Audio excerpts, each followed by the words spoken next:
అంతా okay madam. మీరు పెళ్లి సెలక్షన్ కొట్టుకుంటా ఉన్నాం. మా ఇంట్లో మా ప్రోటోకాల్ మాకు డిక్కీ ఓపెన్ చేస్తే మేము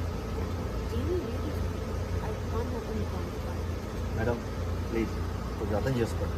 మీరు కూడా తెలుసుకోవాలి ఓపెన్ చెప్పేలా ప్లీజ్ ఓపెన్ చేయండి. డిక్కీ ఓపెన్ చేయమంటే అటు ఇటు చూస్తాను మేడం. ప్లీజ్ డిక్కీ ఓపెన్ చేయండి. ప్లీజ్ అర్థం చేసుకోండి, ఇది పరువుకి సంబంధించిన విషయం. చెప్పినా మీకు అర్థం కాదు. I can't open the trunk sir.